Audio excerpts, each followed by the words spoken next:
జీవన్ రెడ్డి గారిని ఇప్పుడు ఇంతకుముందు నేను ఇంటర్వ్యూ చేసి ఇక్కడికి వస్తున్నాను. సో ఆయన ఏం చెప్తున్నారంటే గెలుపు నాదే, డిసైడ్ అయిపోయింది. మీరు ఏ హిందూ ఎజెండా అయితే మీరు ప్రచారం చేస్తా ఉన్నారో వాళ్ళలో 50% నా కోట్లు పడతా ఉన్నాయి, మైనార్టీ మొత్తం నా కోట్లు పడతా ఉన్నాయి. సో గెలుపు నాదే, చాలా క్లియర్ పిక్చర్ ఉంది అని చెప్తా ఉన్నారు. మీరు ఎట్లా రియాక్ట్ అవుతారు? ఆయనకు రియాక్ట్ కాదు, నేను నాకు అవసరం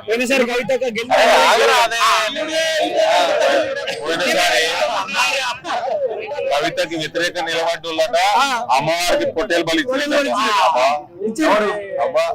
జీవన్ రెడ్డి గారు బీఆర్ఎస్ అభ్యర్థి ఎందుకు పెట్టలేదు? ఆయనకి ఎమ్మెల్సీ నిలబడ్డప్పుడు ఎందుకు పెట్టలేదు? దోస్తులా? ఓకే, బీఆర్ఎస్ కాంగ్రెస్ దోస్తులా? ఎందుకు పెట్టలేదు బీఆర్ఎస్ అభ్యర్థి ఎమ్మెల్సీకి? అడగండి పోయి ఫస్ట్. ఓకే, ఆయనకి జగిత్యాలలో కూడా 15-20 తోటి మైనస్ లో ఉంటాడు ఆయన. ఓకే, ఇప్పుడు అరవింద్ నేనే హిందూ అని ఆయన జీవన్ రెడ్డి గారిని ఏం చేసిందో అడిగినా ఆయన ఏది మ్యాంగో ఏదో మార్కెట్ తెచ్చినాను అంటున్నారు, ఇంకేదో చాలా మార్కెట్స్ తెచ్చినాను అంటున్నారు, తీసుకొచ్చి మ్యాంగో బంద్ అయిపోతున్నది ఆడ జగిత్యాలలో. మ్యాంగో సగానికి సగం పడ్డది, నెక్స్ట్ ఇయర్ ఇంకా సగం పెడతలేదు. పసుపోటు ఎక్కడ వచ్చిందని ఇందూరు గడ్డ మీద దేశంలో వచ్చింది, నేషనల్ టర్మరిక్ బోర్డు నిజామాబాద్ పేరుందా అని అడుగుతా ఉన్నారు. జీవన్ రెడ్డి మాటలు వింటారా, ప్రజలు నరేంద్ర మోడీ మాటలు వింటారా? ఆయన అన్నదానికి మీరు ఆన్సర్ చెప్పండి. ఆయన అన్నదానికి మీరు ఆన్సర్ చెప్పండి. బస్సు బోర్డు వచ్చిందని దేశంలో బస్సు బోర్డు వచ్చింది, కార్యాలయం ఎక్కడ వచ్చిందో అడగాలి. పెద్ద మనిషి పని చేయని వాళ్ళు పని ఎట్లయితుందో తెలియదు. పసుపు బోర్డు దేశంలో వచ్చింది, కార్యాలయాలు పసుపు ఎక్కడెక్కడ పడుతుంది అన్ని జాగాలు వస్తాయి. అట్లా ఈసారి దిగుమతి తక్కువ రావడం వల్ల రేటు పెరిగింది తప్ప అదేమి పసుపు బోర్డు వల్ల ఇంకేదో విస్తీర్ణత తక్కువ. దిగుమతి తక్కువ అయితే అదేమైనా బీమారు అయితే దిగుమతి తక్కువ అవుతుంది. అది కూడా తెలియదండి. 45 ఏళ్ల నుంచి రాజకీయం చేస్తున్నారు. విస్తీర్ణత దేశంలో పెరిగింది, తగ్గలే. విస్తీర్ణత దేశంలో పెరిగింది. మన పంట పండడము, దాని యొక్క క్వాంటిటీ పెరగడం కూడా ఈ దేశంలో గత 3 సంవత్సరాల నుంచి 1,50,000 ఎకరాలలో పెరిగింది. జీవన్ రెడ్డి గారికి అది కూడా తెలియకపోతే ఎట్లా?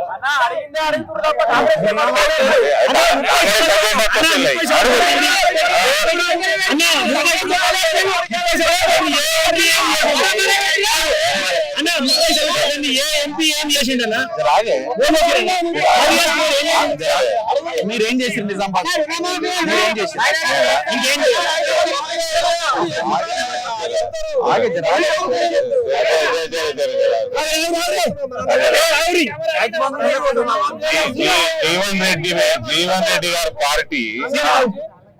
జీవన్ రెడ్డి గారి పార్టీ ఈ రాష్ట్రాన్ని అత్యధికంగా ఏలింది.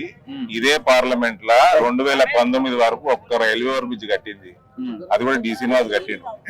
ఇలా 7 రైల్వే ఓవర్ బ్రిడ్జ్లు డి శ్రీనివాస్ కొడుకు కడుతున్నాయి. 2 అయిపోయినాయి, 5 పనులలో ఉన్నాయి. 2 కేంద్రీయ విద్యాలయాలు డి శ్రీనివాస్ కొడుకు తెచ్చిండు, బీజేపీ ఎంపీ తెచ్చిండు. రైల్వే ఓవర్ బ్రిడ్జ్లకి డి శ్రీనివాస్ తోటి మేము కంపేర్ చేసుకుంటాము, వేరే విషయాలు అవసరం లేదు. పసుపు బోర్డు ఎవరికి శాతనైంది? శాతనైందండి? చాలా మార్కెటింగ్ ఎట్లా చేస్తారు? ఎవరు శాతనైందండి? ఎవరు శాతనైంది? అవినీతి మచ్చ లేకుండా ఎవరు నడిపిన 5 ఏళ్ళు? 2 ఏళ్ళు కోవిడ్ లో పోయినాయి, మేము 3 ఏళ్ళు ఎంపీలేము. That is our performance of 3 years. Not 43 years of Jeevan Reddy garu. Nothing, zero. His performance is a big zero. Okay, మీకు నచ్చుతలేవు నా ఆన్సర్లు, మీకు కోపం వస్తున్నది, తెలుస్తున్నది. మీరే ఊహించుకుంటారా ప్రతిదీ?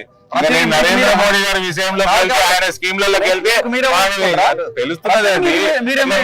ఒట్టి కొడుతున్నది మొత్తం.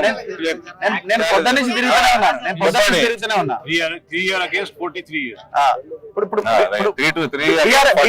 బీఆర్ఎస్ సిచ్యువేషన్ ఏంటి? బీఆర్ఎస్ సిచ్యువేషన్ ఏంటి? బీఆర్ఎస్ సిచ్యువేషన్ ఏంది మీరు చెప్పలేరా? ఆన్సర్ మీరు చెప్పలేరా? మా పని మాకుంటదండి, మీ పని ఉన్న పార్టీలోనే గెలుపుడు. మాకు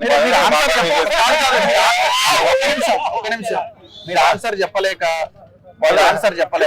నా పని నేను చెప్పుకుంటా, నా పార్టీ పని నేను చెప్పుకుంటా.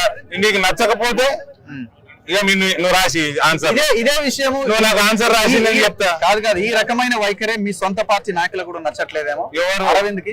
అరవింద్ వైఖరి నీకు నచ్చకుంటే పార్టీ కార్యకర్తలు వారా? సొంత పార్టీ నాయకులు మీ కాంగ్రెస్ పార్టీకి ఈక్వల్ వచ్చినాయి. మీ ప్రొడ్యూసర్ మాది కాదు, ఛానల్ ప్రొడ్యూసర్ మాది కాదు అంటున్నా. ఎందుకు కాదు? ఎందుకు ఈ వైఖరి ఎట్లుంది? ఎందుకైతుంది? మీ వైఖరి తోటి ఎవరికి పబ్లిక్ నచ్చలేదు, ప్రజలకు నచ్చలేదు, రైతులకు నచ్చలేదు మీ వైఖరి.